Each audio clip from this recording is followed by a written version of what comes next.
شيخ، هذا السائل يقول: هناك مشروع الآن تحت مسمى السلام عليك أيها النبي، ويحوي متحفا مكونا من أواني وملابس ونحوها محاكاة لما كان في عهد النبي صلى الله عليه وسلم، فهل مثل هذا العمل حسن أو هو مما يكون بابا للتبرك المحرم؟ والله كونه للتبرك أقرب، أما حسن لا والله حسن.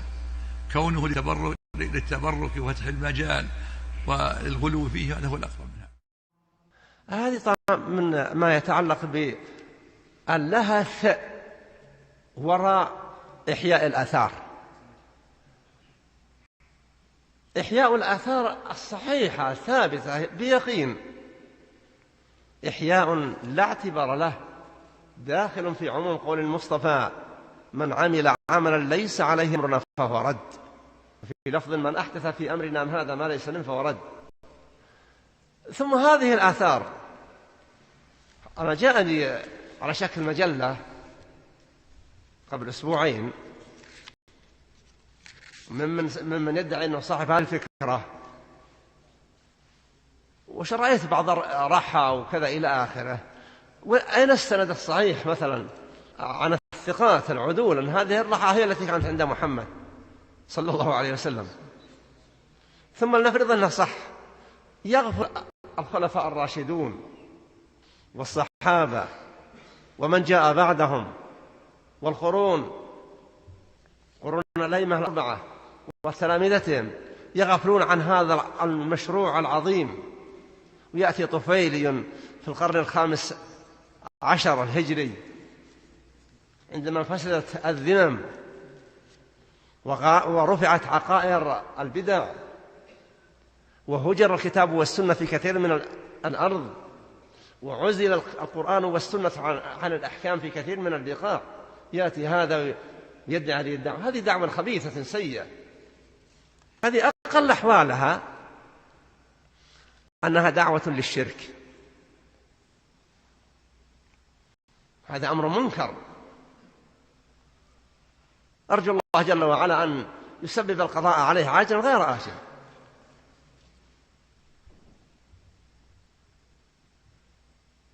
يغفل الناس كلهم عن هذه الأمور، وتبقى هذه الأشياء ما شاء الله عامرة حية ما تلفت بعد 1400 وأكثر من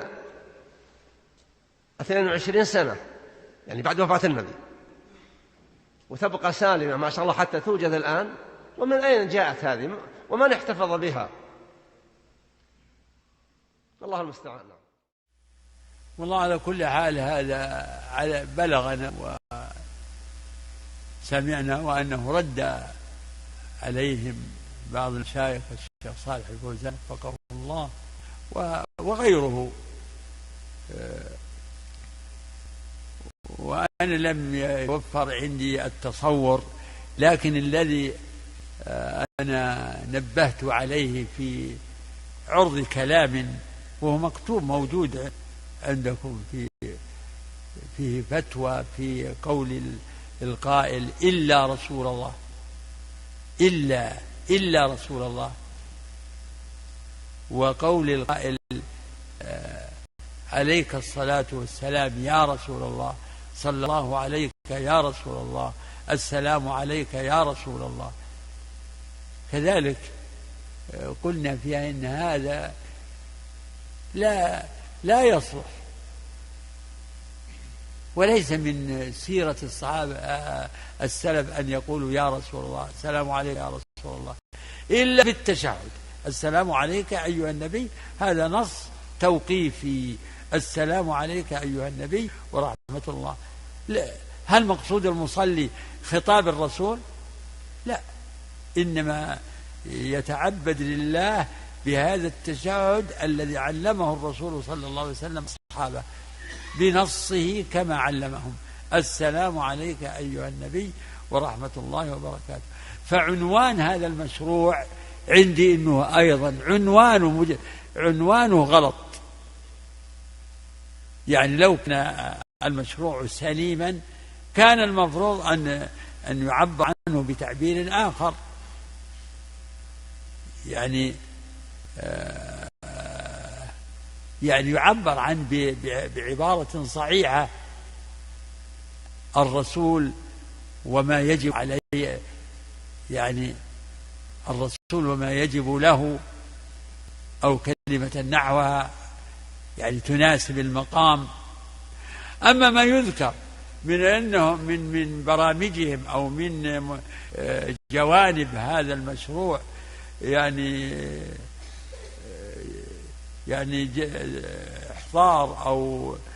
إحضار أشكال حياة الرسول، يعني من ثيابه وأشكال ما كان الرسول يستعمله من ثيابه وأوانيه وحياته في بيته. فهذا بالحقيقة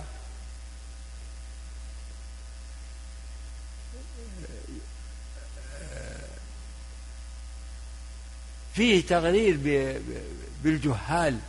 الجهال لا يفهمون إن المقصود يعني الإخبار بشكل ما كان يستعمله شكل بس، لا. الجهال الذين يأتون لهذا يزورون مثل هذا الموقع يظنون إن هذا صاع الرسول، وأن هذا ثوب الرسول، وأن الناس لا يفقهون. يعني أكثر الناس جهال، خصوصا إذا وردوا على هذا وهو مشروع لإظهار يعني حياة الرسول وسيرته، يغترون بهذا. ثم إني أرى أيضا أنه له شبه بقضية ما يسمى بالتراث، والذي يعني كان منه شيء في بدايات مشروع أو مهرجان الجنادرية. كان في بداياته مقصوده يعني ذكر حياة الآباء وأسلوب حياتهم، وكان أيضا هذا مما أنكرناه وذكره يعني أهل العلم. فعلى كل حال فيه خطأ كبير هذا المشروع، هداهم الله وعافى. ولو كانت لهم نية طيبة ونية صالحة، فكما قلنا ليس كل مريد للخير يصيبه. هذا إحياء للآثار، هذا إحياء للآثار التي نهي عن إحيائها، لأنها وسيلة إلى الشرك والتبرك.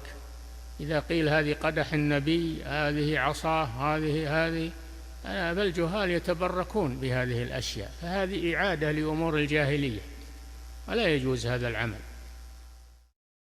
أنا رأيت الموسوعة العلمية قبل أن تكون مجسم، رأيت موسوعة في السيرة ورأيت أنها لا بأس بها، لكن المجسمات ما رأيت المجسمات ولا أرى أنها مشروعة، وينبغي ولا حاجة للمجسمات، تكفي موسوعة علمية في السيرة النبوية كافي، كتاب.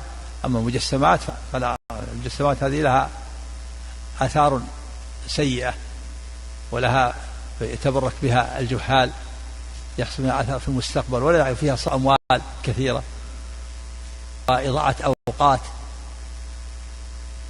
وتعلق كثير من الناس بهذه المجسمات، وقد يحصل التبرك. وهذا موجود من الحجاج ومن الوافدين، يتبركون كما هو موجود الآن في مكة وفي المدينة، يتبركون بغار ثور وغار حراء، وحتى الأتربة يتبركون بها ويلطفون بأنفسهم، وفي كذلك في جبل الرحمة.